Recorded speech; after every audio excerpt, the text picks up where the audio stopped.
माँ दुर्गा की पूरी कहानी महिषी व्यास द्वारा रचित अनेक पुराणों में से एक पुराण है श्रीमद् देवी भागवत पुराण, जो माँ दुर्गा की उत्पत्ति और उसके कर्तव्यों की रोचक गाथा है। इसमें बताया गया है कि एक समय सृष्टि पर महिषासुर नाम का एक राक्षस था, जिसका आधा शरीर असुर जैसा और आधा शरीर भैंसा जैसा था। उसने कठोर तपस्या करके ब्रह्मा जी से यह वरदान पा लिया कि कोई भी देव, दैत्य या मानव उसे मार नहीं सके। कोई स्त्री ही उसे मारे। उसे यह शर्म था कि जो सवाए अबला है वह मुझे मारने में समर्थ कैसे हो सकेगी। दुर्गा अर्थात दुगुणासिनी अमर होने के अहंकार में आकर उसने देवताओं को सताना आरंभ कर दिया। सभी देवताओं दया की गुहार लेकर ब्रह्मा जी के पास पहुँचे। ब्रह्मा जी शंकर जी और विष्णु जी के पास पहुँचे। विष्णु जी की राय से सभी देवताओं को सम्मिलित तेज से एक नारी रतन की उत्पत्ति हुई, जिसे नाम मिला दुर्गा। दुर्गा अर्थात ज्ञान रूपी दुर्गा की रक्षा करने वाली, दुर्गानों का नाश करने वाली, दुर्गम कायों को सरल करने वाली और दुर्गति नाश करने वाली। अब असुरों से देवी का युद्ध है।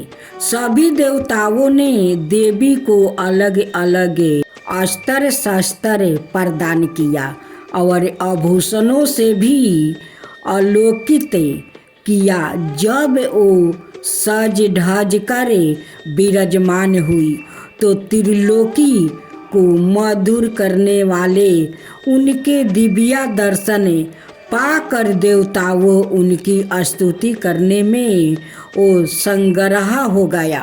आज निमी भगवती ने तभी अपने मुख से वाणी निकाली, जिसे सुन महिषासुर का सिंहासन हिलने लगा।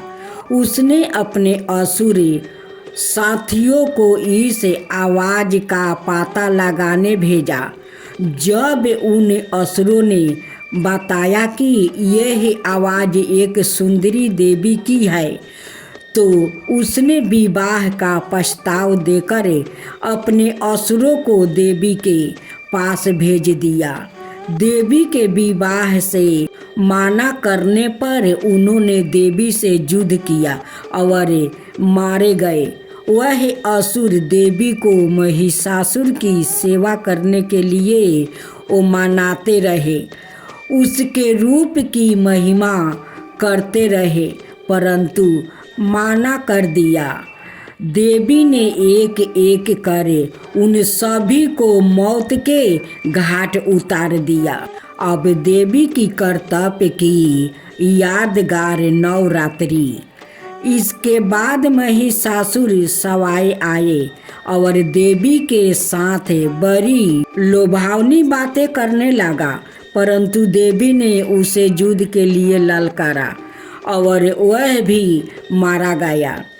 इन असुरों से युद्ध करते करते 9 दिन बीत गए। इसलिए भक्ति मार्ग में नवरात्रि का त्योहार इस कर्तव्य की याद में बड़ी धूमधाम से मनाया जाता है। कहा गया है कि कलियुग का नाश माँ दुर्गा ने किया। कलियुग नाश का अर्थ है कलियुग में उपस्थित राक्षसी वृत्तियों का नाश। इनके नाश के बाद ही देवी वृत्तियों का गुण सत्य योग आया। नवरात्रि बरस में 2 बार आता है। भारत में जितने भी देवता या अन्याय महात्मा हुए हैं उन सबका यादगार दिवस बरस में एक बार मनाया जाता है। परंतु देवी दुर्गा के नियमित नवरात्रि बरस में 2 बार मनाए जाते हैं। इससे देवी के अवतार लेने और कर्तव्य करने की महिमा अनायों की भेंट में दुगुनित हो जाती है। साल में 2 बार आने वाले नवरात्रि हमें प्रीति और जागरूक करते हैं। सृष्टि की रक्षक, पालक और मार्ग दर्शक माँ के बारे में हमें अधिक से अधिक जाने, उनके गुण और कर्तव्यों को पहचाने, उनका अनुकरण करते हुए असुरी प्रीतियों का नाश करें। वास्तव में एक ऐसी अलौकिक माँ दुर्गा को क्या हम जानते हैं? उनके बारे में कितना जानते हैं? ओ वास्तव में एक ऐसी अलौकिक माँ दुर्गा को क्या हम जानते हैं? उनके बारे में कितना जानते हैं? ओ कौमार्या व्रतधारी है, अखंड ब्रह्मचारी है, किसी भी असुरी वृत्ति सृष्टि के बार से सर्वथा अछूती है। उनके यादगार दिवस के उपलक्ष्य में कुमारी पूजन, कुमारी भोजन और कुमारी समापन आयोजित होते हैं। ब्रह्मचारिणी उनसे अखंड पवित्रता के वरदान की याचना करती है। इतना सब होते हुए भी वो अखंड सुहागिनों भी मानी जाती है। सुहागिन के सभी चिन्ह, सिंदूर, टीका, लाल जोरा, चूड़िया, बिंदिया, नथ, आभूषण आदि वो धारण करती है और संसार की सुहागिन स्त्री उसे अखंड सुहागिन का वरदान भी मांगती है। यह दोनों बातें एक साथ कैसे है? कुमारी भी और सुहागिन भी, फिर उनका पति कौन है? श्री लक्ष्मी जी के साथ श्री नारायण और श्री सीता के साथ श्री राम दिखाए जाते हैं। परंतु देवी दुर्गा के साथ किसी भी देवता का नाम नहीं लिया जाता है।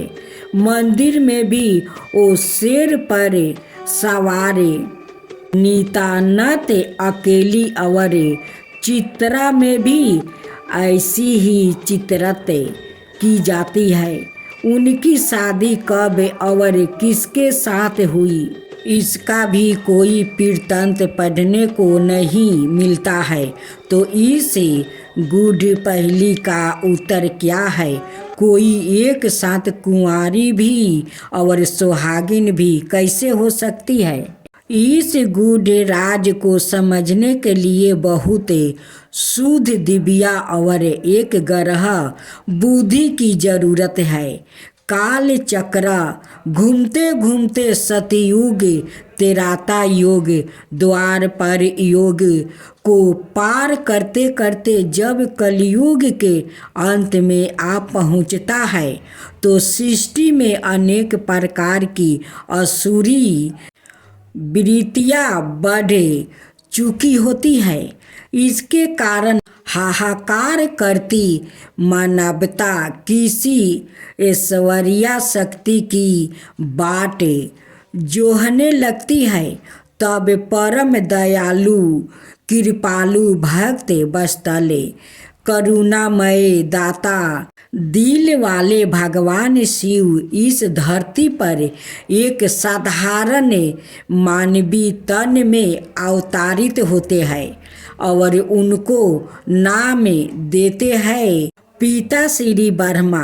ब्रह्मा बाबा के वृद्ध तन में बैठकर जब वो ज्ञान गंगा बहने लगते हैं तो असुरी वृत्तियों से आहत अनेक नर नारी उनकी शरण लेने लगते हैं और जीवन को निर्विकार बना लेते हैं।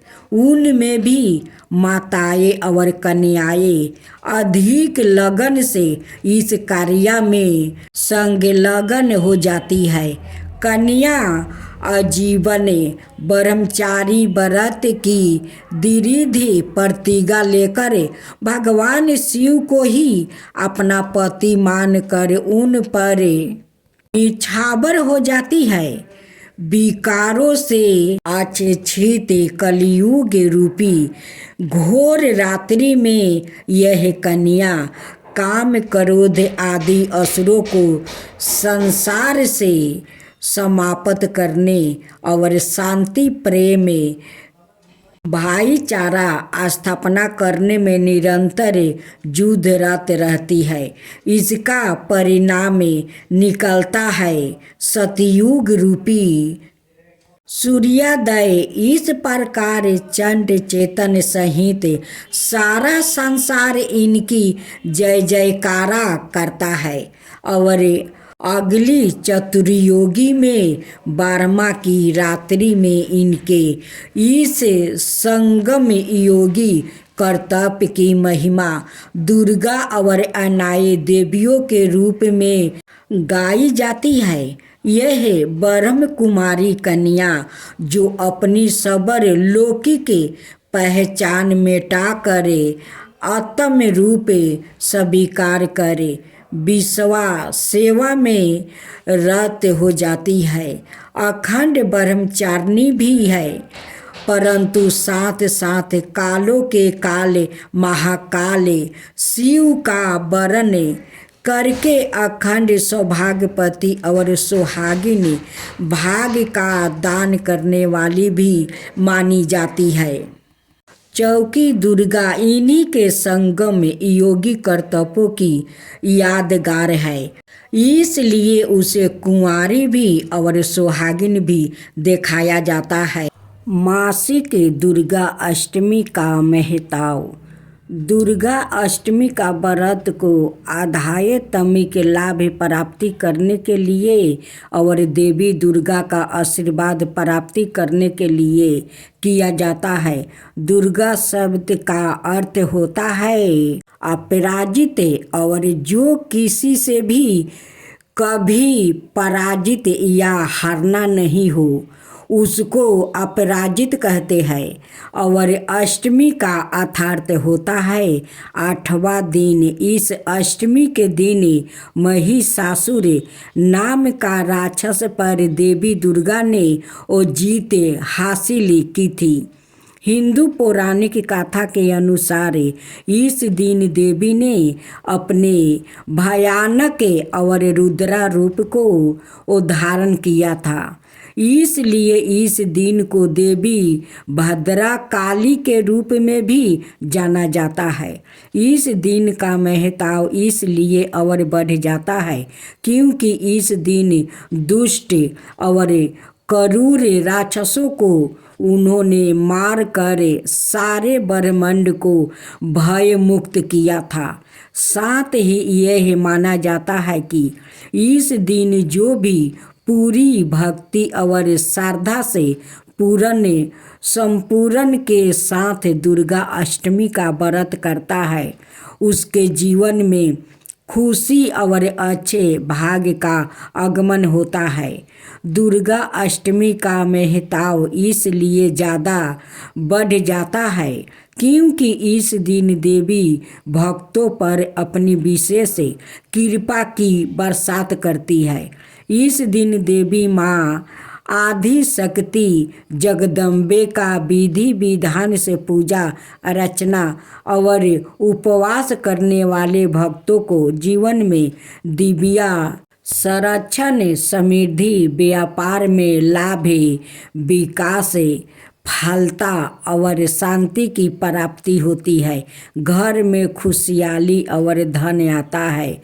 माँ जगदम्बे उनके सारे कष्टों का हरण कर लेती है। सभी बीमारियों से शरीर को छुटकारा प्राप्ति होता है, अर्थात शरीर रोग मुक्ति और भय मुक्त होता है। मासिक दुर्गा अष्टमी पूजा विधि। इस दिन प्रात उठकर दैनिक क्रिया से निवृत्त होने के बाद स्नान करें, लाल रंग के साफ सुथरे कपड़े पहने, तांबे के पात्र में लाल रंग का तिलक लगाकर सूर्य देवता को अर्घ दे। घर की साफ सफाई करके पूजा स्थान और घर में गंगा जल छिड़के। लकड़ी का एक साफ फाटा या चौकी लेकर उस पर लाल वस्तु बिछाए। चौकी को गंगा जल से शुद्ध करे और माँ दुर्गा की प्रतिमा या तस्वीर को स्थापित करे। माँ की मूर्ति पर लाल रंग का पुष्प चढ़ाकर धूप और दीप जलाना चाहिए। इसके साथ ही माँ को 16 श्रृंगार का सामान भी चढ़ाए। अब श्रवण करें दुर्गा अष्टमी की कथा। मासिक दुर्गा अष्टमी कथा। पौराणिक मान्यताओं अनुसार प्राचीन काल में असुर दंभ को महिषासुर नाम के एक पुत्रा की प्राप्ति हुई, जिसके भीतर बचपन से ही अमर होने की प्रबल इच्छा थी। अपनी इसी इच्छा की पूर्ति के लिए उसने अमर होने का वरदान हासिल करने के लिए ब्रह्मा जी की घोर तपस्या आरंभ की। महिषासुर द्वारा की गई इस कठोर तपस्या से ब्रह्मा जी प्रसन्न भी हुआ और उन्होंने वैसा ही किया जैसा महिषासुर चाहता था। ब्रह्मा जी ने खुश होकर उसे मन चाहा वरदान मांगने को कहा। ऐसे में महिषासुर, जो सिर्फ अमर होना चाहता था, उसने ब्रह्मा जी से वरदान मांगते हुए खुद को अमर करने के लिए उन्हें बाध्य कर दिया। परंतु ब्रह्मा जी ने महिषासुर को अमरता का वरदान देने की बात यह कहते हुए टाल दी कि जन्म के बाद मृत्यु और मृत्यु के बाद जन्म निश्चित है, इसलिए अमरता जैसी किसी बात का कोई अस्तित्व नहीं है। जिसके बाद ब्रह्मा जी की बात सुनकर महिषासुर ने उनसे एक अन्याय वरदान मांगने की इच्छा जताते हुए कहा कि ठीक है स्वामी, यदि मृत्यु होना तय है तो मुझे ऐसा वरदान दीजिए कि मेरी मृत्यु किसी स्त्री के हाथ से ही हो। इसके अलावा अन्य कोई दैत्य, मानव या देवता कोई भी मेरा वध ना कर पाए। जिसके बाद ब्रह्मा जी ने महिषासुर को दूसरा वरदान दिया। ब्रह्मा जी द्वारा वरदान प्राप्ति करते ही महिषासुर अहंकार से अंधा हो गया और इसके साथ ही बढ़ गया।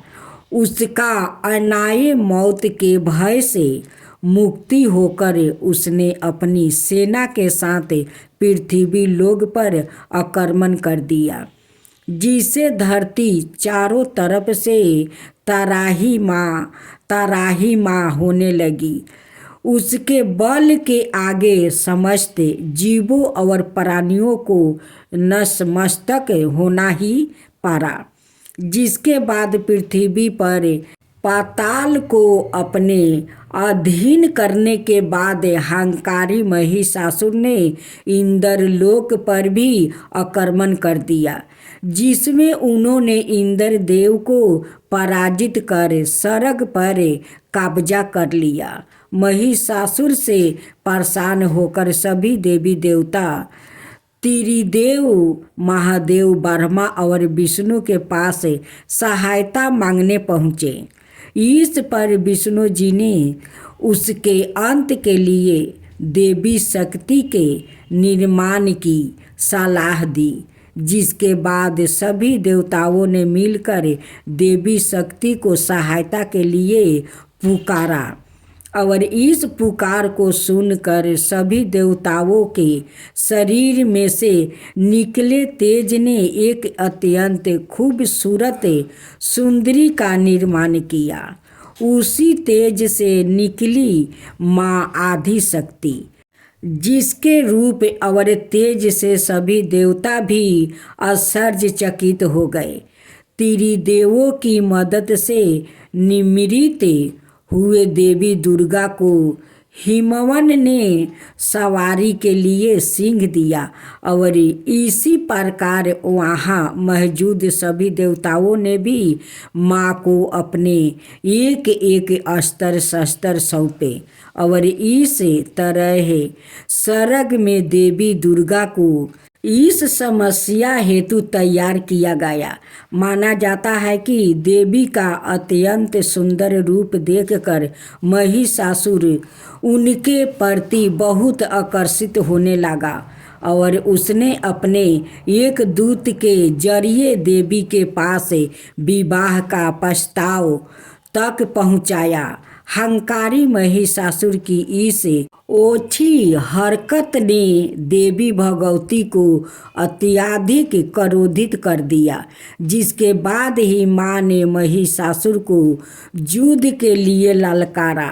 माँ दुर्गा से युद्ध की ललकार सुनकर ब्रह्मा जी से मिले वरदान के हंकार में अंधा महिषासुर उनसे युद्ध करने के लिए तैयार भी हो गया। इस युद्ध में एक एक करके महिषासुर की संपूर्ण सेना का माँ दुर्गा ने सर्वनाश कर दिया।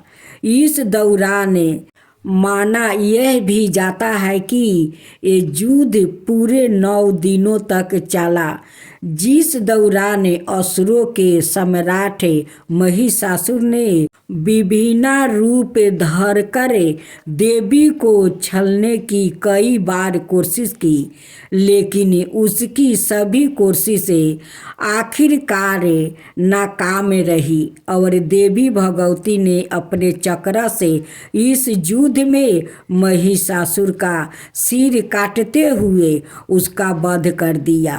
अंत इस तरह देवी भगवती के हाथों महिषासुर की मृत्यु संभव हो पाई। माना जाता है कि जिस दिन माँ भगवती ने स्वर्ग लोक, पृथ्वी लोक और पाताल लोक को महिषासुर के पापों से मुक्ति दिलाई, उस दिन से ही दुर्गा अष्टमी का पर्व आरंभ हुआ था।